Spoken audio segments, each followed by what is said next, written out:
They told you love would save you. They whispered of a connection so profound, so pure, it would heal every crack you've never dared to face alone. You believed it, didn't you? This ancient promise echoed from childhood stories to every song on the radio. The right person will arrive, and everything will finally be okay. But what if that promise was a lie? What if the comfort you crave is precisely what's holding you back? And what if, in seeking salvation, you've willingly traded your very essence for a subtle form of subjugation? It always starts the same way. You meet her, and in her eyes you see not who you are, but the perfected version of yourself she might want you to be. You started as a man, undomesticated, unknowable, fiercely alive. But slowly, subtly, you begin to reshape. You soften your edges, mute your ambition, become manageable. You think it's compromise, partnership, the natural give and take. But what if, beneath the veneer of affection, there lies a profound, often unconscious desire for you to remain weak? This isn't a comfortable truth. It's a dark whisper from the abyss of human nature, a chilling observation by one of history's most feared minds, Friedrich Nietzsche. He didn't speak in platitudes. He spoke in hammer blows, dissecting the hidden motives behind our noblest virtues and our deepest desires. In his relentless examination of power, will, and self-overcoming, he unveiled a disturbing reality, that sometimes those who claim to love you most harbor a subconscious hunger for your subjugation, for your domesticated weakness. You've been taught to be agreeable, empathetic, a good listener, laudable qualities on the surface. But Nietzsche would ask you to look deeper, to question their source. Are they expressions of your sovereign will or tools of control, subtly imposed by a world and by individuals who benefit from your diminished strength? He'd call these slave moralities, virtues born of weakness, designed to restrain the powerful, to make the exceptional conform. Consider the dynamic. When you are weak, you are predictable and reliant. You're less likely to challenge, to dominate, to leave, or to pursue a vision that might overshadow her world. This isn't always conscious malice. It's often an unconscious play of the will to power, that primal drive seeking to grow, expand, and exert influence. If her will to power seeks stability or security, your untamed strength becomes a perceived threat. Think about it. A truly powerful man, rooted in his purpose, unshakable in convictions, unafraid of solitude, is a force that cannot be easily contained. He commands respect, not just affection. He inspires, but he also intimidates. His path is his own, and that path may lead him away from the comfortable domesticity that serves another's need for security. Nietzsche, celebrating the individual who overcomes himself, understood such a man would inevitably be seen as dangerous, even threatening, by those who prefer predictability. This isn't about hate. This is about uncomfortable truth. It's pulling back the veil on human psychology. Nietzsche never sugarcoated reality. He ripped away comforting lies. The lie you've been fed is that love and desire are purely altruistic. Sometimes, he'd argue, it's about subtle domination. It's about ensuring one's own comfort, even if it means dimming another's flame. How does this desire for your weakness manifest? It's rarely overt. It's 1,000 tiny cuts, a slow erosion of your edge, your drive, your untamed spirit. First, the seduction of comfort. You're encouraged to prioritize ease. Your ambition is questioned. Do you really need to work so hard? Your discipline is undermined. Just one night off won't hurt, darling. Your drive is reframed as an obsession, neglecting the relationship. She may not actively sabotage, but she fosters an environment where your striving feels burdensome. Nietzsche would observe that comfort is the enemy of greatness. If she prizes comfort above your excellence, she implicitly desires your weakness. Second, the demand for emotional availability above all else. You're praised for being sensitive, a good listener, always there to process her emotions. When these become your primary role, your emotional labor constantly required, you become a servant to her inner world, not a master of your own. Your focus shifts from building your kingdom to managing her emotional landscape. Your emotional boundaries crumble, and your energy is siphoned from your mission. Nietzsche would recognize this as a subtle parasitic relationship, where one's will to power feeds on the depletion of another's. You become a vessel for her emotional needs, not a sovereign man on his own trajectory. Third, the discouragement of healthy aggression and dominance. Not violence, but masculine assertiveness, the drive to lead, protect, conquer challenges. If you display strong opinions, set firm boundaries, or push back against her perceived needs for your own truth, you're labeled controlling, insensitive, toxic. She may accuse you of not loving her. This is the herd morality speaking, telling you to conform, to be nice, to blunt your masculine edge because it makes her feel uncomfortable, because it challenges her sense of control. Nietzsche would see this as resentment, the bitter resentment of the weak against the strong, cloaked in moralistic judgment. Fourth, the weaponization of your innate desire for connection. You crave intimacy, partnership, affection. This is human. But this craving can be exploited. If she senses your fear of loneliness, your desperation for her approval, your need to be chosen, she holds a lever. She can withdraw affection, express disappointment, or subtly threaten your bond if you deviate from domesticated weakness. You become a man who negotiates for love, who compromises his truth for acceptance, who trades his power for fleeting peace. Nietzsche warned that love without respect is slavery with a smile. When you surrender strength for affection, you're already a slave. Why does she do this? Is she evil? Not necessarily. It's often deeply unconscious. From a Nietzschean perspective, it's her own will to power, operating within her values and insecurities. If her conditioning taught her security comes from a compliant partner, control from an emotionally dependent man, she'll unconsciously push you toward that mold. It's self-preservation, maintaining her comfort and security even at the cost of your masculine vitality. And the paradox? The chilling truth Nietzsche would lay bare. The very weakness she cultivates in you eventually breeds her contempt.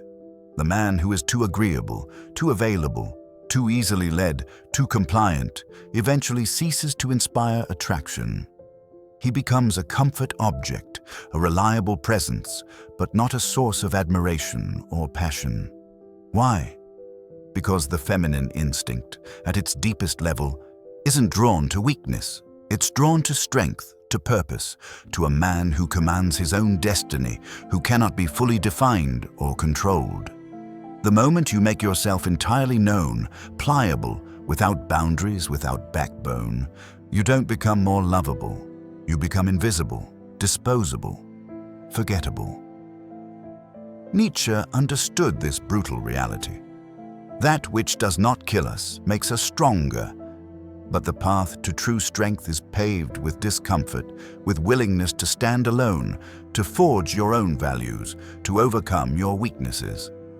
It is the path of the Übermensch, the overman, a philosophical one. A man who transcends herd mentality, who creates his own meaning, who asserts his own will to power over himself. To embrace Nietzsche's dark truth about masculinity means confronting the forces, internal and external, that seek to keep you small. First, reclaim your will to power.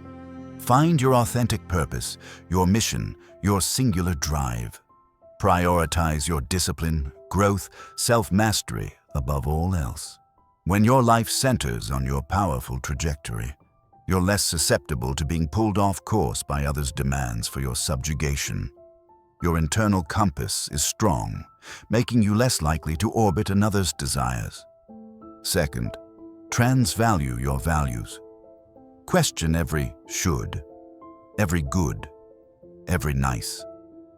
Is nice truly good if it means sacrificing truth, boundaries, self-respect? Is compassionate virtuous if it means allowing yourself to be drained by others' endless needs? Nietzsche challenged definitions of good and evil. He'd ask you to forge your own values, rooted in strength, self-overcoming, and integrity, not inherited moralities designed to keep you subservient. Third, embrace solitude and discomfort. The man terrified of being alone is easiest to control. The man who avoids discomfort will always choose the path of least resistance, which is often weakness. Nietzsche taught that greatness is born in struggle. Be willing to face the loneliness of your own path, the discomfort of setting boundaries, the awkwardness of asserting your will when it challenges others' expectations. This is where true power is forged. Fourth, understand resentment. Recognize the subtle resentment that often masquerades as concern or moral judgment. When you rise, assert strength, shed weakness, you'll make some uncomfortable. They may accuse you of being too much, cold, selfish. This is often resentment, the envy and bitterness of those who remain weak, who resent your self-overcoming.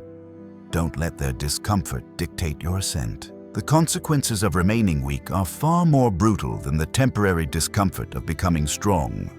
You will become an emotional servant, a living ATM, a convenient shoulder to cry on, but never a respected king. You will watch your potential wither, ambitions fade, spirit diminish. When utility wanes or boredom sets in, or a stronger man appears, you will be discarded. Nature, as Nietzsche understood, has no sympathy for the man who refuses to lead himself, who refuses to assert his own being. This is the dark truth. The woman you refuse to lead, who senses your lack of spine, will unconsciously or consciously treat you with contempt. She may love the comfort you provide, but she will not respect the man you are. Without respect, love is fragile, fleeting, easily broken and replaced. You think she loves you because she vents emotions, cries on your shoulder. But pay attention. Does she follow your guidance? Does she submit to your leadership? Does she rise when you raise the standard, or does she drag you down? If not, you are her emotional trash can, used until she finds a man who has dared to become his own master. It's easy to preach these truths. It's infinitely harder to live them. To live them, you must first kill the slave within you, the part that craves approval, fears conflict, equates niceness with strength. You've been trained that sincerity will save you, loyalty change her, devotion make her stay. Nietzsche would laugh. Men are driven by two impulses, love or fear. He knew fear holds more power than love, always has, always will. The woman you cannot walk away from is the woman who owns you. She knows it. Watch how differently a woman treats the man she knows she could lose. Her tone softens, loyalty sharpens, chaos shrinks.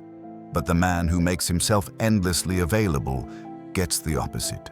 She grows colder, bolder, tests him. Not because she is evil, but because her deepest instincts don't trust what they don't respect. A man who refuses to protect his own value, his own autonomy, isn't a man worth following. So let this message burn.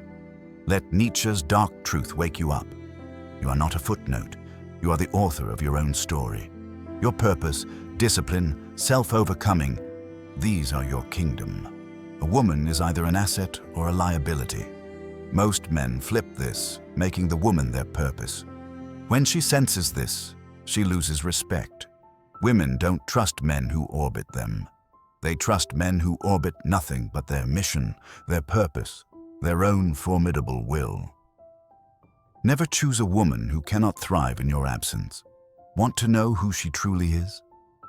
Step back. Watch how she lives without your constant attention, validation, babysitting. Does she collapse or rise in discipline? The woman requiring your ceaseless presence will be your death. But the woman who multiplies in your absence, holds the line, respects your mission even when you're not watching, that is a woman who understands and respects power. Machiavelli, another ruthless truth-teller Nietzsche would appreciate, warned it's better to be feared than loved if you can't be both. In relationships, this means you must be willing to make her uncomfortable in the name of your standards. If she crosses a boundary, call it out. If she disrespects your time, withdraw it. If she tests your strength, show her the door. Not because you're cruel, but because you protect the empire you're building. Bend once, and you'll bend forever. She knows this. Select a woman whose presence strengthens your discipline, not weakens it. A woman encouraging laziness, tempting you to skip the gym, laughing when you say no to distractions. She's setting you up for failure. She may smile, call it love, but it is treason against your higher self. A real woman, one who values you, is your ally in discipline. She sharpens you. She challenges you to rise higher. She holds you to your word. She doesn't beg you to stay soft. She dares you to stay sharp. If you're trapped thinking, "I've chosen wrong," understand this. It's not too late. But it will cost you. Pride, comfort, perhaps material loss. Ask yourself, what's more expensive? Leaving now or dying slowly for 20 years, a shadow of the man you were meant to be? The woman demanding your weakness will drain you until nothing's left. When empty, she'll leave anyway. Nature, as Nietzsche understood, has no sympathy for the man who refuses to lead himself. The problem with modern men isn't weakness. It's being trained that weakness is compassion. Tolerance is letting things slide. Disrespect is love. Nietzsche stripped this delusion bare. A prince not wise himself cannot be wisely advised. If you are weak in your will, you'll only attract those who benefit from your weakness. You thought you were unlucky, kept meeting the wrong ones. You invited them in. You allowed them to stay. You chose them because your weakness called to their chaos like a flame calls to moths. Now, listening, you're waking up. Let me hit you with something that may offend. You are exactly where you deserve to be. Whatever woman you have now, blessing or curse, you selected her. Carelessness, desperation, boredom, you made the choice. Until you face that brutal truth like a man, until you take radical ownership, you'll repeat the cycle. Blaming women, society, bad luck. Enough. Take ownership. Nietzsche's lessons are useful only to the man ready to stop playing the victim and become master of his destiny. Most men wait for a perfect woman. They build no value, sharpen no judgment. They float hoping they'll feel when it's right. But feelings are often liars, easily manipulated. Women master triggering cravings, validation, comfort, intimacy. But here is the final dark law. You don't rise by being lucky. You rise by being ruthless with your standards. You have eyes, but insight. Courage to see through an alluring woman's act, discern her true will. Strength to walk away when your body screams to stay. Ego demands validation. Comfortable lie beckons. Real men choose based on wisdom, not hunger. Alignment, not addiction. Long-term strategy, not short-term lust. Test her loyalty in your absence before trusting her in your presence. Any woman acts right when you're watching. The true test, who she becomes when you're not. Does she keep your name clean? Reject other men's attention without policing? Live by your standards when no reward? Or drift when your back is turned? The woman untrustworthy when you're gone will betray you at your weakest. Don't apologize for high standards. Don't apologize for walking away when she fails. You aren't here to settle, gamble with your future. You are here to build.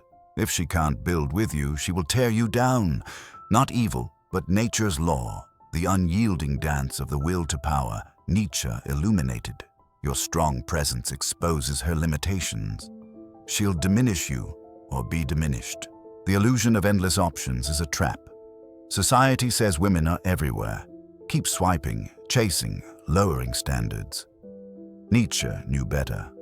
Cheapening desires, settling for the herd, is the death of the individual. Most women today aren't worth selecting, and you know it. You feel it, see it, experience it. Competing for likes, not legacy. Performing for strangers, not as worthy partners to men with missions. Yet you tell yourself to settle, compromise, tolerate. Why? Fear of being alone. Here's the final blow. The ultimate Nietzschean demand. It is better to be alone than with the wrong woman. The wrong woman won't just waste your time, she'll strip you of what makes you a man. Your edge, clarity, purpose, will to power. Look at men you admired who fell to women who never respected them. Their faces now, tired, drained, silent. That's your future if you ignore this, if you trade principles for comfort, strength for illusion. While you entertain the wrong woman, the right one walks past, watching you degrade yourself, shrink standards, sell your future for temporary attention. Become a man willing to suffer the loneliness of waiting for the right woman who meets your strength with her own, rather than bowing to the wrong one's convenience. Nietzsche taught sacrificing the easy path for power. Your end, legacy, peace, purpose. The means, ruthless, disciplined selection, unwavering commitment to your own strength. Every woman you allow into your life either sharpens your sword or dulls your edge.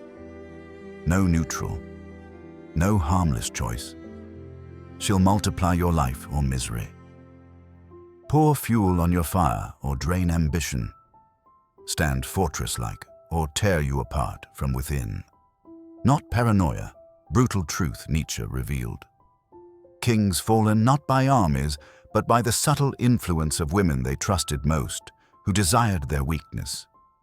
Great men reduced to nothing, not by enemies, but by women in their bed, mind, kingdom.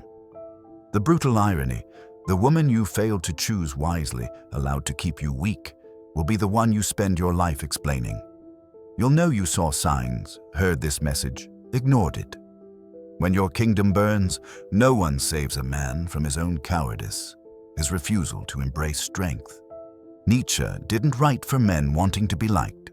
He wrote for men wanting to win. To win, build a life worth defending, you must choose like a ruler, not a fool. Test like a king, not a beggar. Stand ready to walk away, not cold, but because your mission, purpose, time are too great to waste on anyone who doesn't multiply what you build. You stand at the edge of a defining decision, legacy builder or casualty of weakness. You've heard warnings, felt the truth burn. Your future depends on whether you succumb to demands for weakness or embrace your terrifying, liberating truth. Not tomorrow, not next year. Right now. Lower standards, ignore this, settle for comfort. You set the timer on your destruction. I'm not here to comfort you, I'm here to wake you up. Comfort got you here. Comfort made you tolerate the unacceptable. Comfort turned kings into beggars, warriors into servants, visionaries into forgotten men who tell themselves it'll get better while knowing it never will. Not with her. Last law, you don't rise by being lucky. You rise by being ruthless with your standards and unwavering in your commitment to your own power. The world won't applaud. You'll be mocked, called harsh, cruel, selfish.